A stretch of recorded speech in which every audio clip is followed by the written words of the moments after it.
ainda que os vossos pecados sejam como escarlata, eles se tornarão brancos como a neve. Ainda que sejam vermelhos como carmesim, se tornarão como a branca lã. Isaías capítulo 1, versículo 18. Irmãos e amigos que me ouvem neste momento tão oportuno, eu quero apresentar para todos uma história real, uma transformação feita por Cristo Jesus. Os ouvintes observem quão grande é o poder de Deus. Trata-se da vida de Carlos Neves, um moço que provou de tudo o que é ruim na vida do tóxico, do assalto, das grades, enfim, que esse testemunho sirva de exemplo para muitos. Com vocês, o ex-presidiário, agora nosso irmão em Cristo Jesus, Carlos Neves.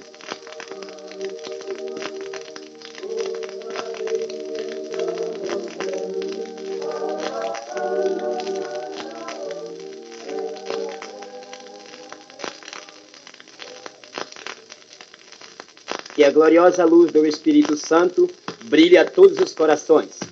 Meus prezados irmãos e diletos ouvintes que me ouvem nesse instante, é com muita alegria que venho, por intermédio desta gravação, mencionar o episódio mais comovente que aconteceu comigo durante toda a minha vida.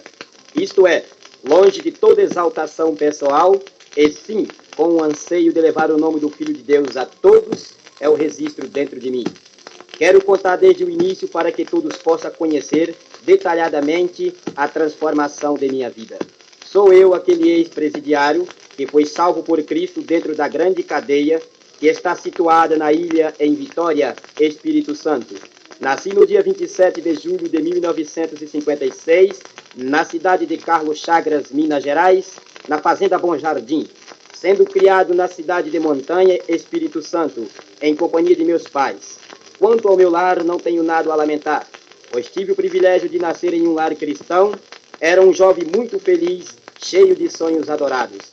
Acompanhava os meus pais aos cultos e às escolas dominical, e o restante do tempo ajudava a minha mãe nos afazeres domésticos. Era muito influenciado na igreja. Me lembro que muitas vezes eu ganhava aquelas moedas de 50 centavos de meu pai para dar de oferta na igreja. Respondia muitas perguntas aos professores na escola dominical. Voltava muito feliz para casa. Às vezes, quando eu ia para a igreja, encontrava aquela roda de amigos e, ao passar por eles, escutava as críticas e gritavam: "Aleluia, irmão!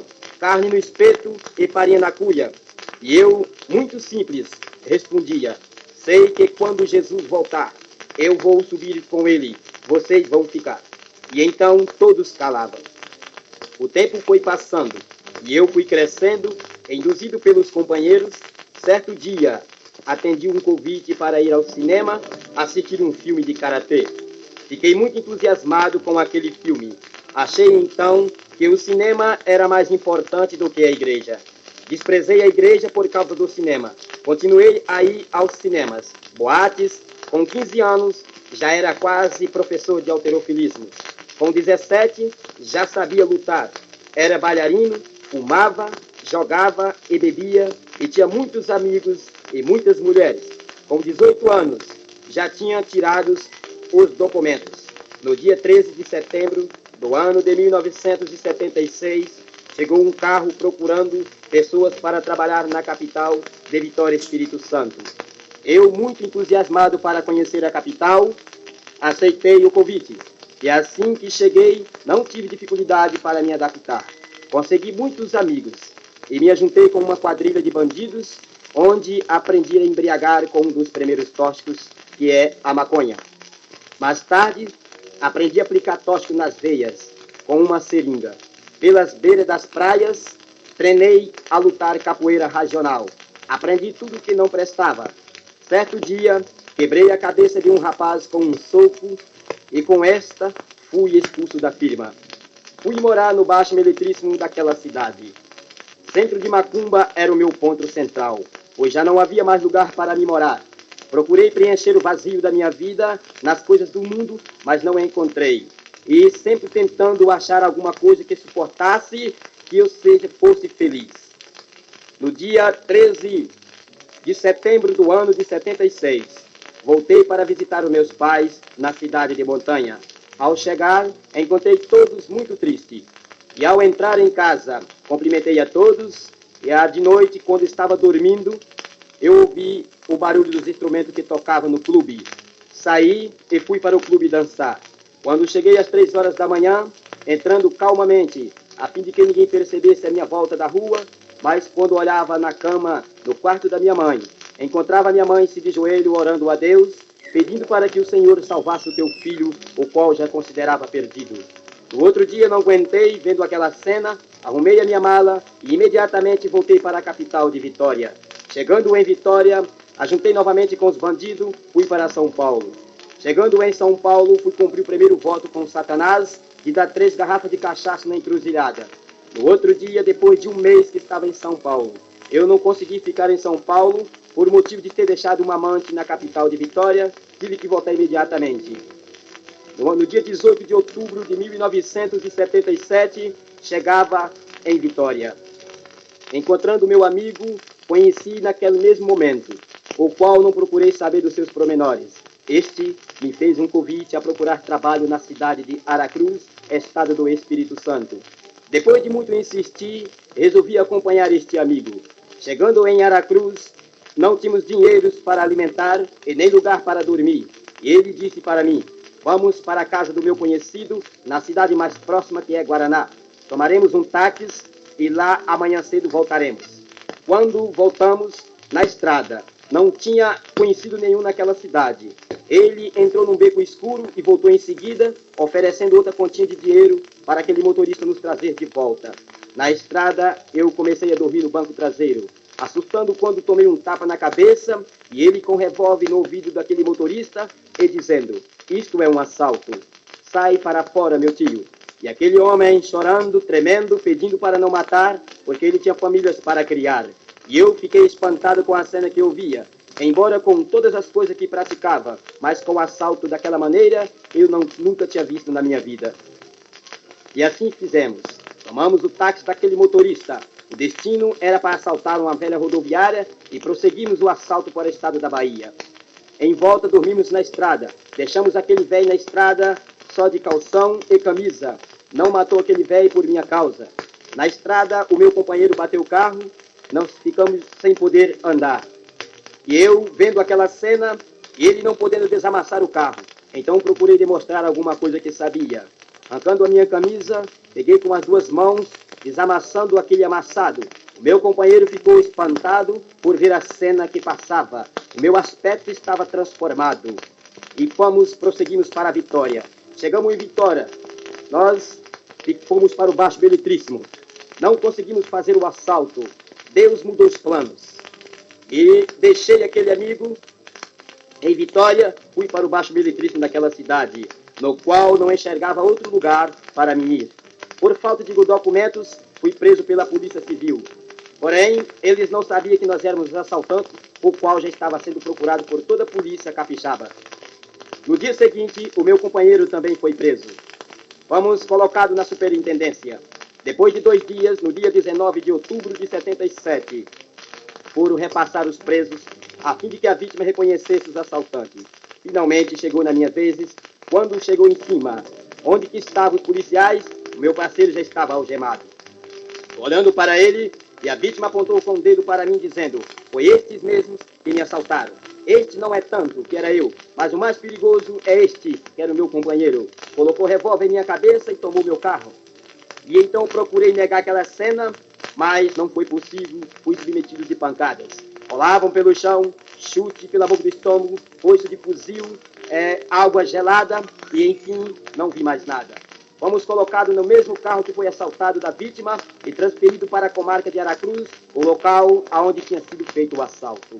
Quando chegamos naquela cidade à noite, a cidade que era tão calma, tão imensa, tão sólida, se tornou um verdadeiro tumulto. Ninguém naquela cidade parecia que nunca tinha visto um assaltante. Queria nos tirar de dentro do carro para arrastar pelas ruas e nos matar. Os policiais cercavam com arma, não foi possível. Ao chegar na comarca, demos os nomes aos cabos de guia. Depois de tomar os nossos nomes, Eles queriam quebrarem as grades, queria que nos matasse, porque a vítima tinha um comportamento exemplar na cidade. Quando foram colocados no corredor, entramos novamente pela segunda pancada, quebraram cama por cima de nossas cabeças, bateram em nós de toda maneira, até pessoas que não eram policiais nos bateram. Jogaram-nos algemados na cela como duas caças irracional. No outro dia, nos tiravam novamente para dar conta de mais assalto. Começavam a bater em nossas mãos, nossos pés, porque o corpo não tinha mais lugar. Apanhamos de maneira que não fiquemos sem poder andar, andando de 4 pés, isto é, agachado de um lado para o outro na cela, as mãos inchadas. E eu chorava muito por motivo de nunca ter sido preso na minha vida. No dia 21 de outubro de 1977, fomos processados no artigo 159, combinado por 121 do Código Penal Brasileiro, quer dizer, assalto, mão armada e agressão. Fomos jogados na cela separados. Na outra cela, o meu companheiro, não respeitando as cautelas, exigida pelos presidiários velhos da justiça, os policiais ficaram com medo. Ele começou a espancar os outros presos, começou a fazer bagunça, então fomos recambiados para a Casa de Detenção Pedra d'Água, que está situado em Vitória, na ilha. Uma cadeia que, quando tem poucos presos, tem 480 presos. Ao chegar naquela cadeia, a primeira palavra que ouvimos do diretor foi esta: para vocês saberem o que era a casa de detenção, vocês vão ter que passar primeiro por um castigo que dá o nome de cara preta. Meus ouvintes, meus irmãos, ouçam com atenção. Este castigo tem 1,5 metro de altura, 2 metros de comprimento, 1,20 metro de largura. A primeira porta, 2 metros de altura, de folhão de lata. A segunda porta, 1 metro. E nós entramos para dentro daquele castigo só de calção. Eu e o meu parceiro. Lá dentro daquele castigo estava cheio de fezes, bicho e água podre. E ali nós não via nem o meu companheiro sequer devido à escuridão. Meus ouvintes, perdi todos os meus cabelos da minha cabeça. Ali dentro o meu corpo empolou todinho de uma coceira brava. Também, para completar a história, perdi as minhas vistas. Meu companheiro começou a chorar. No segundo dia ele foi tirado. Ele desculpou que tinha uma dor de pulmão, ficando só eu. Ao terceiro dia fui para outro castigo. Ao quarto dia fui colocado numa cela normal. Encontrando os amigos que já conhecia desde a liberdade, os quais me protegeram, raspei toda a minha cabeça, me deram roupa, tomei banho. Mas, dentro do presídio, comecei a observar os presos. Certo dia, observei quando um preso matava outro de faca, dando 18 facadas naquele preso e aquele outro preso pedindo para deixar ver os seus familiares. E eu fiquei emocionado, eu fiquei com medo daquela cena, começava a chorar e quanto mais chorava, mais não tinha consolo. E eu dizia comigo mesmo, também vou morrer pelos presos, porque eles estão matando seus companheiros, quanto mais a mim que não conheço. No outro dia, fomos para o banho de sol, onde que outros presos tornou matar outro preso. Os prezados ouvintes poderão perguntar, mas como que esses presos conseguirão faca para matar os outros? Meus ouvintes, eles quebram as camas de cimento, conseguem tirar aqueles vergalhão e faz aquelas facas que dão o nome de chuncho. Outros fazem de colher, outros matam de toalha. E mataram assim 5 a 8 presos durante o tempo que estive nessa detenção. Um belo dia de domingo, eu não ia mandar avisar os meus pais que estavam presos. Mas o jornal espalhou por toda a parte espiritantense. A televisão espalhou por todo canto. Meu pai ficou sabendo no interior e veio ao meu encontro. Procurou em todas as cadeias. Às 13 horas da tarde, no dia de domingo, eu vi quando meu pai entrava, em suas mãos trazia um Novo Testamento, o qual na liberdade já tinha dado ele de presente, pois não queria saber do Evangelho. Não conhecia quem era mais Deus. O meu Deus era o espírito das trevas. O meu Deus era o tranca-rua e o capa negra. Esse era o Deus que eu conhecia. Deus Altíssimo para mim não existia. E ele chegando para mim muito pálido, entregando aquele Novo Testamento, olhando dentro dos meus olhos, disse: toma este presente. Talvez, atrás das grades, você poderá observar a palavra de Deus. E aquilo começou a queimar em meu coração. Às 4 horas da tarde, fomos recolhidos para a cela. Dentro da cela, comecei a ler aquele livro. Minhas vistas já tinham se recuperado.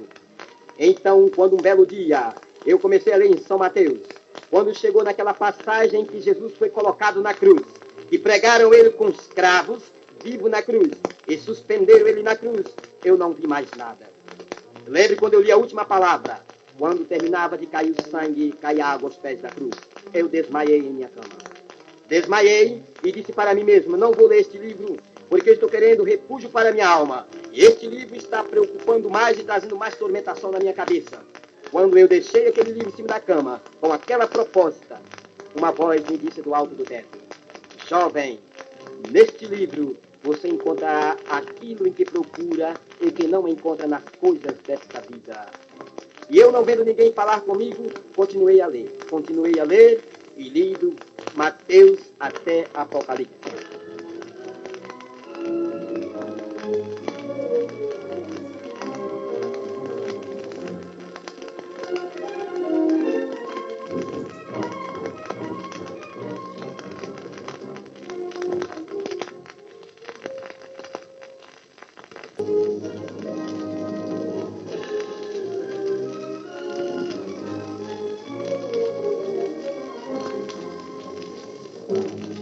E ao terminar de ler aquele livro, eu senti que algo faltava em minha vida.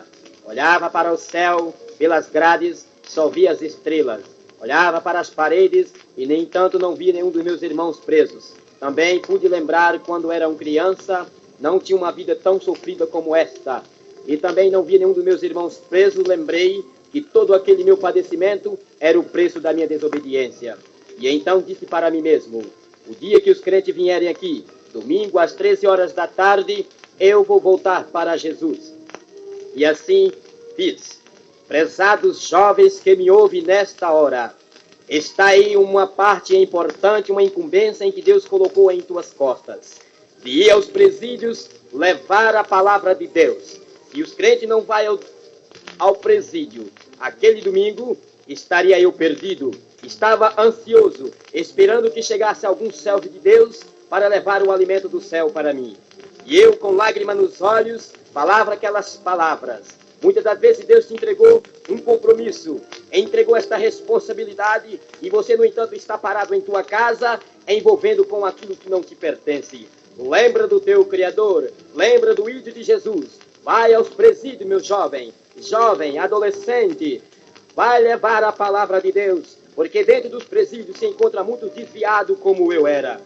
E ao entrar aqueles crentes às 13 horas da tarde, juntamente com a minha amante, ouvi muito bem a pregação e os hinos cantados. Quando aquele pregador fez o apelo, onde está a primeira alma que quer aceitar Jesus como teu Salvador? Onde está um desviado que quer voltar? Eu fui levantar as minhas mãos, quando uma mão preta me segurou por baixo e dizia, você não vai ser crente, você vai morrer porque você é desviado. A terceira vez, o pregador, Deus usando ele, disse, às vezes, meu amigo, você está distanciado e o inimigo está falando que não tem jeito para você. Mas eu te digo agora que Jesus tem poder para transformar o homem velho em uma nova criatura. E eu assustei quando estava de joelho com as mãos postas para os céus, voltando para Jesus. Vamos colocá-lo na cela às 4 horas. Na segunda-feira fomos para a comarca no interior. Atendeu o chamado do doutor juiz. No dia 29 de 1978, fomos condenados a 6 anos de reclusão. Voltando para a detenção, meus pais já tinham pedido para eu ficar na comarca onde eu desejava, devido à conduta dos presos. Lá eu sabia que não ia morrer pelos outros amigos. Cá, eles não importavam ou para matarem ou para morrer, porque o que tinha menos cadeia tinha 100 anos de cadeia. E comecei a pensar no carro, delegado na frente e meu parceiro algemado comigo e um policial atrás. Lágrimas caídas dos meus olhos e uma voz disse, suicida e leva o teu companheiro. Quando eu fui para abrir a porta, para cair no asfalto, o delegado olhou para trás e disse, você está chorando? Eu não respondi nada. E ele disse, vou deixar este rapaz na estrada e trazer de volta para a comarca. Ele tem jeito de se regenerar. E então parei com aquele intento. Voltando para a comarca, já tinha entregado para Jesus. Foi preso um lutador de capoeira, onde eu começava a treinar capoeira dentro da cela. Jogar tóxico nas veias que os portarias levavam. Fumar maconha, 3 maços de cigarro por dia, e 2 pacotes de fumo. Um certo dia entrei no banheiro para entregar a vida para o diabo, quando eu ouvi uma voz, na hora que eu estava para cortar os meus punhos, e uma voz que eu vou falar pela segunda vez: jovem, pensa no que fazes, porque amanhã poderá ser muito tarde. O teu chamado é grande. E eu não vi ninguém que falava comigo. Voltei para minha cama muito triste, pegando a Bíblia, e li no livro de Amós, capítulo 4, versículo 12, que dizia o seguinte: prepara-te, ó Israel, para encontrar com o Senhor teu Deus. E eu não estava preparado, embora já tinha aceitado, mas o inimigo não queria deixar eu servir a Cristo. Estava sendo preso pelo inimigo, preso pela maconha, preso pelo tóxico, preso por todas as coisas que levam o homem à perdição. Não dá para mencionar todos nesta gravação, porque o meu testemunho é muito grande. E então, meus ouvintes, meus irmãos, naquela hora, à noite, eu senti o desejo de orar a Deus, depois de 10 anos. Naquela comarca eu fui desprezado, não tinha um sabão para tomar um banho, não tinha um creme dental para escovar os dentes. Minhas vistas tinham se recuperado, mas estava com um bolo na barriga. Não poderia me alimentar, só tomava água. Às vezes, quando acordava, estava no hospital, levado pelos policiais, os quais pensavam que aquilo era grupo meu para fugir do presídio.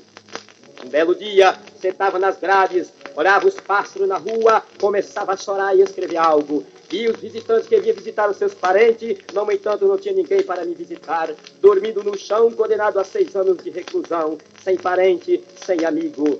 E um belo dia, fechei as cortinas da minha cama e senti um desejo de orar a Deus, depois de 10 anos que estava pelo mundo vagando. Fechando a cortina, e orei desta maneira: ó Senhor Jesus das Assembleias de Deus, ó Jesus da minha mãe, se é verdade que o Senhor existe, eu quero ver nesta hora. Pois eu li na Bíblia, no livro de São João, capítulo 8 e verso 32, que diz o seguinte: conhecereis a verdade, e a verdade vos libertará. Ó Deus, o Senhor sabe que eu sou um desviado, aceitei o Senhor novamente, mas não tenho condições de ser livre dos tóxicos. Jesus, tenha misericórdia de mim, não deixe a minha alma perecer. Se é verdade que o Senhor existe, me transforma nesta noite de corpo e de alma. E prometo ao Senhor que vou dar esse testemunho a todo mundo, até os confins da terra, e enquanto for vivo, eu irei te servir. Quando me deitei na cama, eu não dormi. Observei quando a fumaça rodava dentro da cela, e dentro daquela fumaça, eu observei quando começou uma grande bola de fogo.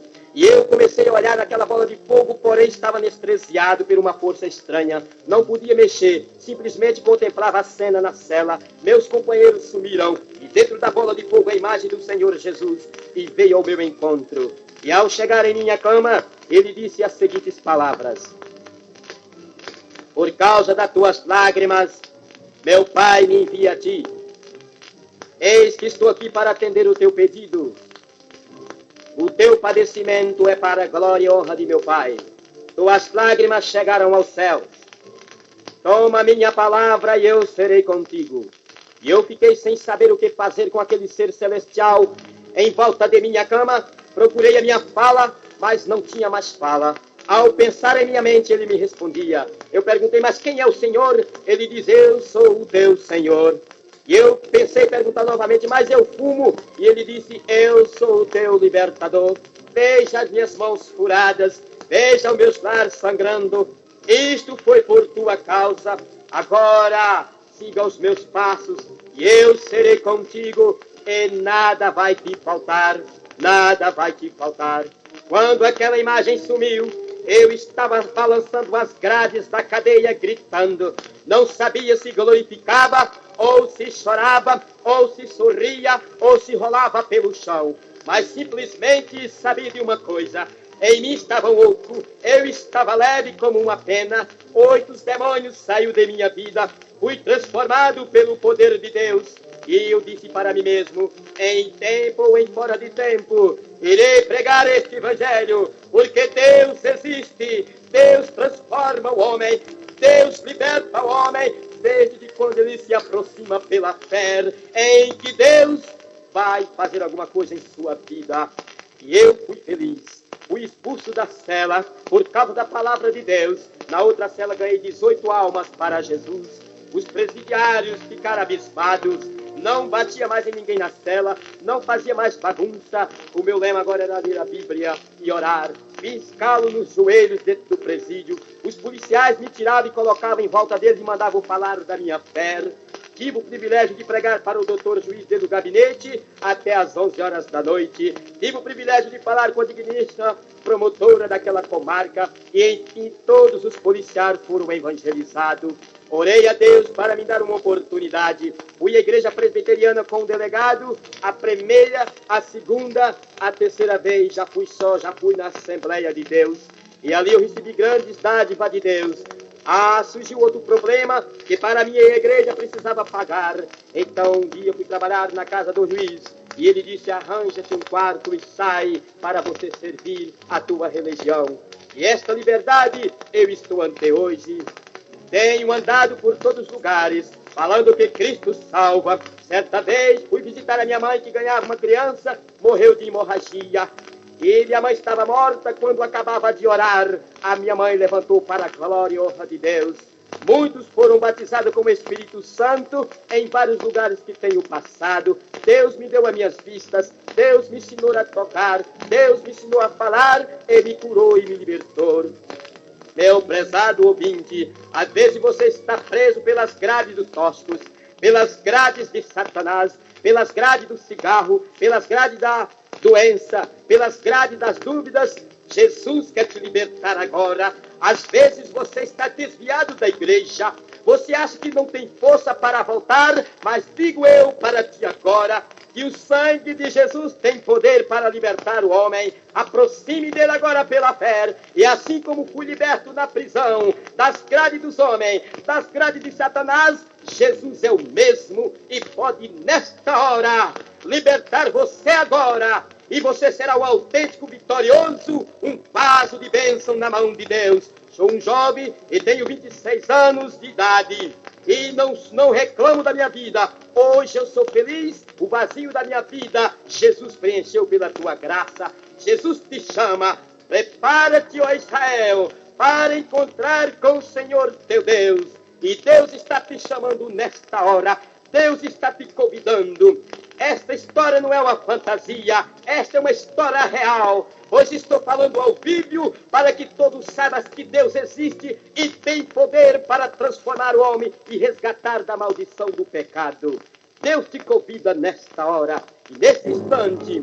Peço a ti que não saia. O problema que você tiver, qualquer coisa, você agora vai ser liberto. Aproxime pela fé e não saia de perto, porque agora vou fazer a oração da fé e você crere. Se tu creres, tu verás a glória de Deus.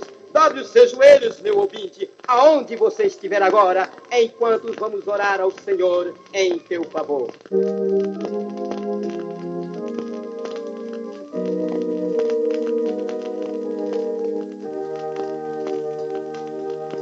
Ó Senhor Deus que estás nos céus, nesta hora, ó Pai, elevo meus pensamentos ao trono de tua graça, para pedir ao Senhor uma bênção em favor de todos os ouvintes que me ouvirem neste instante. Ó Pai Santo, assim como tu enviaste o teu anjo na prisão para me libertar das grades, tu, Senhor, agora pode enviar dos céus em cada lar neste instante. Aonde estiver uma criança enferma, aonde estiver um desviado, aonde estiver uma pessoa na cama, nos hospitais, nas cadeias, o Senhor agora possa visitar cada lar, restituindo, dando novas vidas, a fim de que o teu nome seja exaltado e enaltecido entre todo o povo. Meu Deus, ouve-te, ó Pai, do trono da tua habitação, abre as portas dos céus e inclina os teus ouvidos santos, ó Deus, e estende as tuas mãos poderosas, e estende sobre cada vida agora. Atende a oração do teu servo nesta hora, responde este clamor, ó Deus,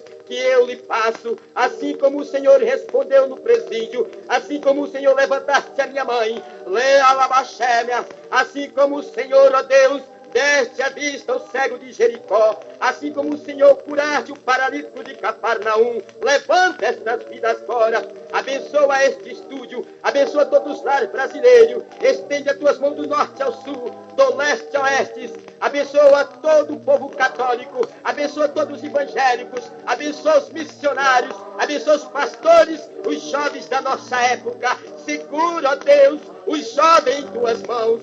Não deixa que ele abandona. Ó Pai Santo, tu tens o poder para transformar as vidas. Concede, ó Deus, aquilo em que ele lhe pede, segundo a tua vontade. Meu Senhor, meu Deus, cura agora, dá vista aos cegos. Jesus, levanta esta vida que agora está de joelho, com lágrimas nos olhos, esperando ansiosamente receber uma bênção de ti. Ó Pai Santo, envia o teu anjo agora com um bálsamo nas mãos, pois tu és o Cordeiro de Deus que tira os pecados do mundo. Jesus, eu não mereço tal coisa, mas tu és, ó Pai, tu és maravilhoso, tu és onipotente, a tua graça nos basta. Jesus querido, este é o meu pedido que eu te faço nesta hora.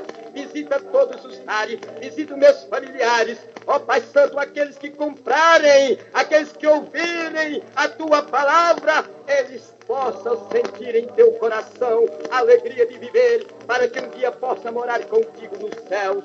Senhor Jesus, ilumina o entendimento de todos, mostra-lhe o caminho da verdade, para que nenhum se perca, pois a tua vida custou cara. Ó Deus, esta é minha oração nesta hora, em que eu te peço. Ouça, Pai Santo, responde-me, em nome de teu Filho Jesus. Eu te peço agora e para todos sempre. Amém e amém e amém, Jesus.